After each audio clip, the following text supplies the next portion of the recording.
Have you ever considered that some of your beliefs may be holding back your retirement? Often it's easy for us to see misguided belief in others, but when we reflect on our own life, our beliefs seem as rational as they can be. In this video today, I want to talk about 5 common beliefs I see from retirees that end up damaging their retirement. Belief number 1, viewing retirement as a destination and believing that once you cross over the retirement bridge, all of your problems or concerns just simply disappear. There's a problem I frequently notice, and if I'm being completely transparent, I'm a culprit of this problem myself. And that problem is consistently moving the goalposts. At some point in your life, you had a financial goal that you thought, if I just achieve this, everything will be better. That goal probably started out at accumulating your first $100,000. Then it moved to maybe $1 million. Then it probably shifted to some higher goal, or maybe even shifted to being able to retire. At each milestone, you likely told yourself that you would be much calmer and happier. You'd be able to stop worrying about money. But the funny thing is, or maybe not so funny thing, as most of us reach the level of wealth that we previously desired, we are often disappointed by the destination. Often we expect a huge jump in life satisfaction from being more content, fearing less, and more. And look, reaching that goal did certainly improve things, but often only marginally when we were expecting a big jump in improvements. It's better to have $1 million of liquid savings than to have only $500,000, but it doesn't give us twice the satisfaction. Faced with this realization, most people simply set a new goalpost. Well, if $1 million didn't improve everything, maybe $2 million will. I think the problem here is viewing these goalposts in life as the destination. Now, I know it's cliche to say, but it's about the journey, not the destination. Within this journey, understand that everything's going to suck a little bit. Your brain will adapt to the new normal and will create new fears and problems. When you only have $10,000 to your name, you probably worry about emergencies that can wipe out your savings in an instant. You worry about very real, basic needs type problems. When that net worth grows to one or multiple millions of dollars, you have ascended beyond the needs problems, but now fears shift to losing that wealth that you've obtained, wondering if it's enough to last the rest of your life. Now, these are both vastly different problems with different severity, but your brain weighs both of these problems very similarly. And this is due to the human phenomena called the hedonic treadmill. Your baseline happiness will adapt to your new standard. Objectively, yes, your life does improve, but the perception of those improvements will adjust. This insight should be very freeing for 2 reasons. You can give up putting all of your pressure on your future goalposts. Doubling your net worth will mean a lot less than your brain currently thinks it will. Realizing this can help you improve your psychology through all of the ups and downs in life. If we know we are going to have all of those fears and angst, both while working and then while also retired, then we can find a shortcut to happiness, not by improving our financial standing and eliminating that angst, but rather knowing that that angst will be a constant, and we can minimize it by focusing on the root of that angst right now. Damaging belief number 2, extreme thinking. Extreme thinking comes in many forms that I'll discuss. Here's one: thinking retirement is a pass or fail. One of the most frustrating practices in modern retirement planning is probability of success scores.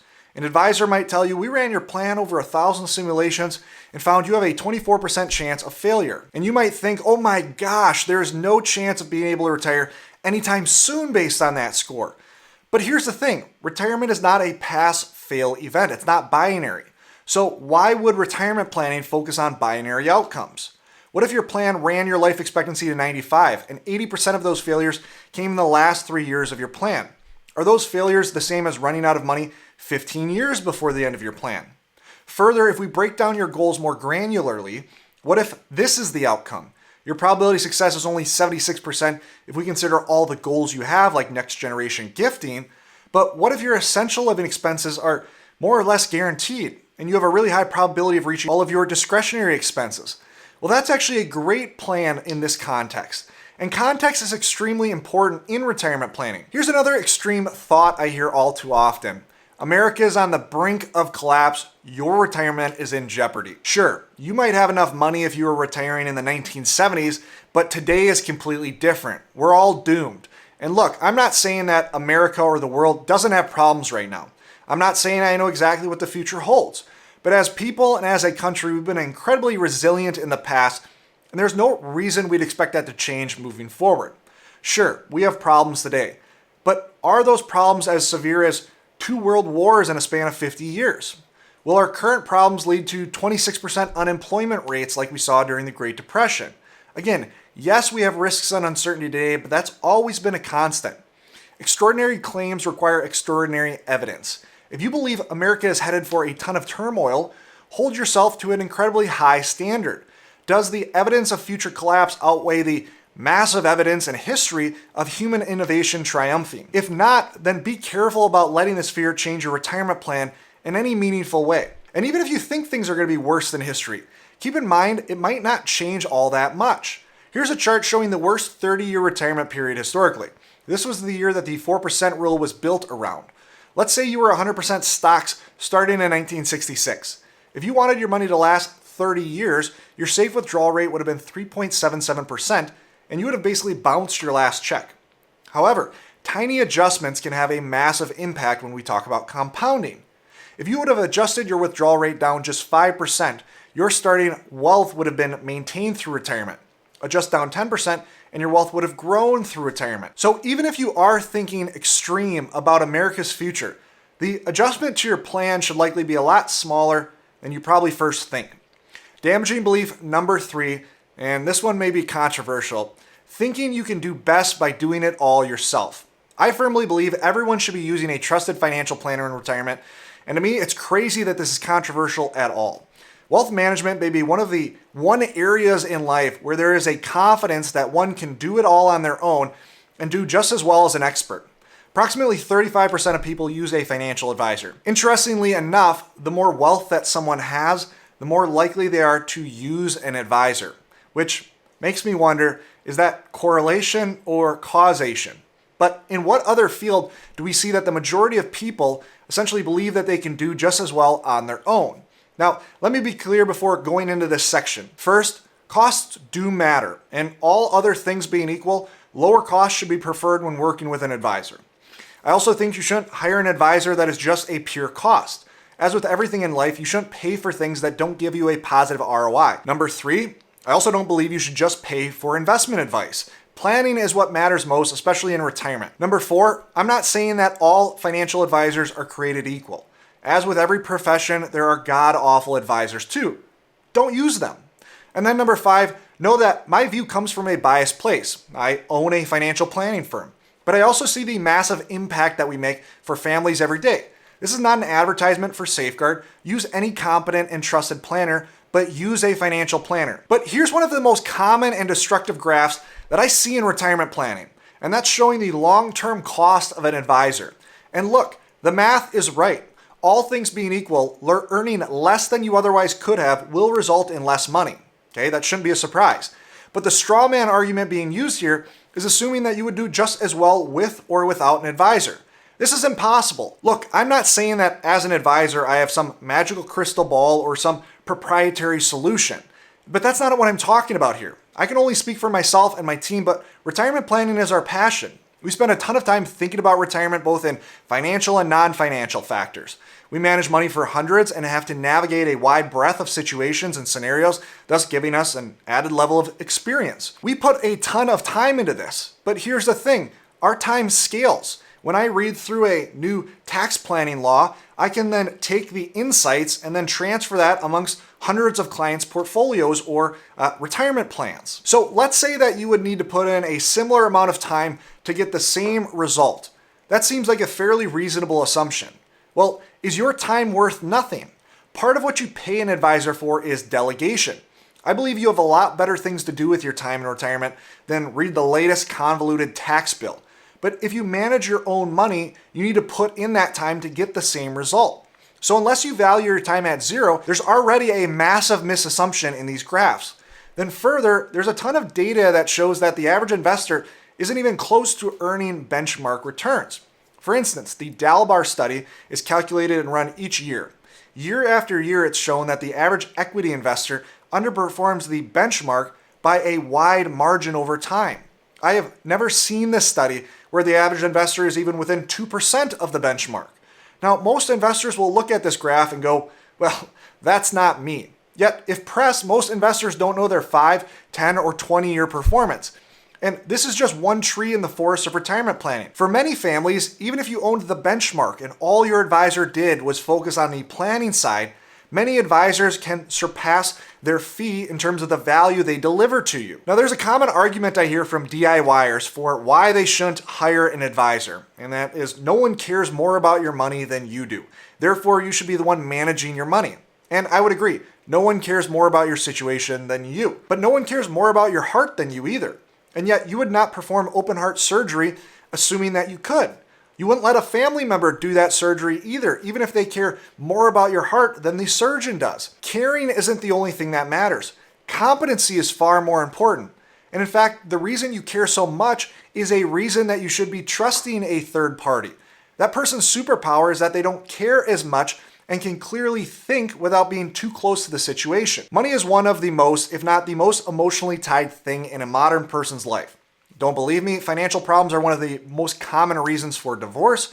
Suicides due to financial problems outnumber those due to other major problems like a big health problem. Being too close to the situation biases your judgment. Take another field of practice like surgery. It's generally accepted as being unethical to operate on a family member for this exact same reason. Emotional decision making leads to worse decision making. And so, whether you pay someone on an hourly basis, a flat ongoing fee, or a fee that's a percentage of your assets, I urge you to consider using a financial planner for your retirement. Next, belief number 4 is another one of those misguided beliefs that might ruffle some feathers. Too many retirees believe that as soon as they retire, they should shift from total return investing to income investing.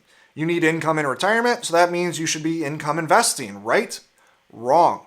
Income investing means searching for the highest dividend yielding assets or the highest interest bearing assets. Total return investing means we are searching for the highest risk adjusted return. And the reason income investing is wrong is because it adds a needless filter of income yield being the focus. For instance, let's say we talk about fixed income. The fixed income market is incredibly efficient. The likelihood of finding a free lunch is incredibly unlikely. This means that when you are earning a higher interest rate, you are likely taking more risk in some form or fashion. So I see all these mutual funds or ETFs that market a higher income yield for retirement. Well, when you peel back the layers on these funds, the reason that yield is higher is because they're generally using longer duration bonds, and bonds that are often more risky and thus have a higher likelihood of default. Just as harmful is the focus on income yield when dividend investing. Many investors believe that dividends are some sort of magical return, but all a dividend is a payout of profits from a company. But at more novice stages of investing, the dividend proponents are loud and confident. You might see a chart of the dividend snowball and someone confidently saying that dividend investing is the best way to invest, and that level of confidence tricks investors into thinking that confidence is a proxy for authority. On the other hand, you might have an expert that appears significantly less confident. They might often answer questions with, "It depends." They might say dividends are neither good nor bad, they're irrelevant. Well, that's not a very satisfying response, and certainly they weren't as confident as that dividend wizard guy on YouTube. So it seems you should listen to the more confident person. This is a problem in other industries too, like nutrition. Most people are much more likely to follow the most confident person in the room in areas of complexity. They use confidence as a heuristic in terms of making decisions. In fact, the expert that says it depends should receive far greater reach because most of the time it does depend. Take dividends. If you have a big company that is stable but has a huge market share and therefore doesn't have great avenues of further growth, then that company investing its profits would likely have a lower return and you'd prefer them to pay out a dividend. But take a company that is growing massively and has a ton of room for future growth. You'd much prefer that company invest its profits in its own growth to get bigger faster. And one of the main problems with dividend investing is that it leads to less diversification. High dividend payers tend to be more value-based companies. And so you may see charts historically that show dividend companies outperforming for small periods of time. Well, cross-sectional data actually shows that this has very little to do with any dividends being paid out, and rather the value factor drives this outperformance, meaning that dividends are a filter for choosing value companies, but they're not the best filter. They're a suboptimal filter for choosing the best value companies. And the problem with concentration is that you leave a lot of money on the table over time. For instance, over the past 30 plus years, growth stocks have largely outperformed value stocks. Because of this, if you are a tried and true dividend investor, you've underperformed.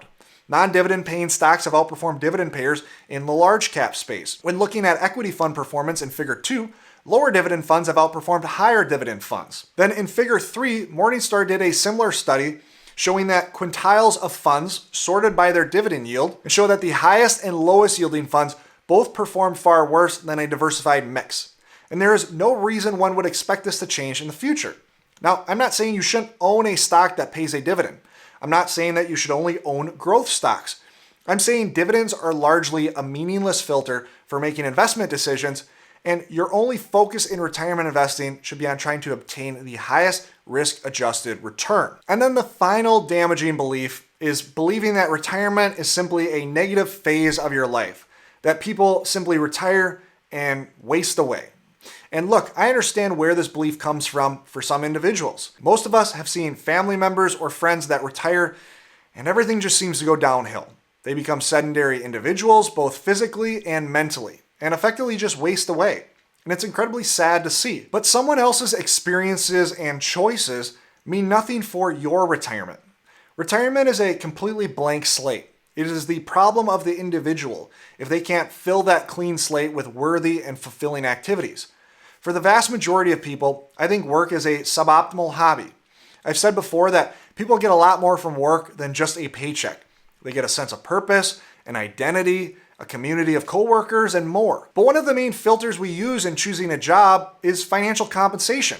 For instance, if money was no object and you were paid the same no matter what you did, how many people would be doing or would have done the same exact job? And so the whole point of retirement is having the financial independence to no longer use money as a filter in choosing how you spend your time.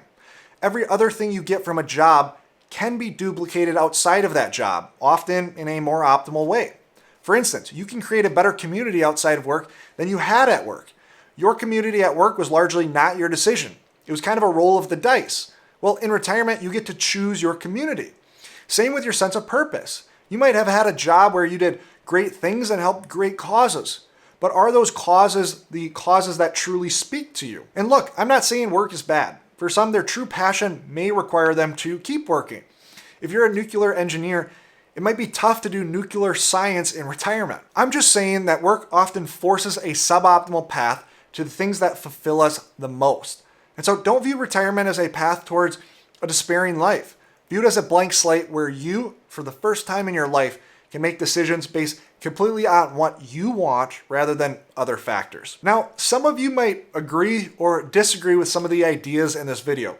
Let us know in the comments below what you think we missed. And for those looking to improve their retirement more on the quantitative side of things, you should look towards your withdrawal strategy. Your withdrawal strategy can stretch your assets further in retirement. And right here in this video, I talk about some recent research from Morningstar that talks through 6 different withdrawal strategy methods that can stretch your retirement savings and give you a higher probability success of reaching your goals. Thanks so much for watching, and always remember, you don't need more money, you need a better plan. Click here to learn more.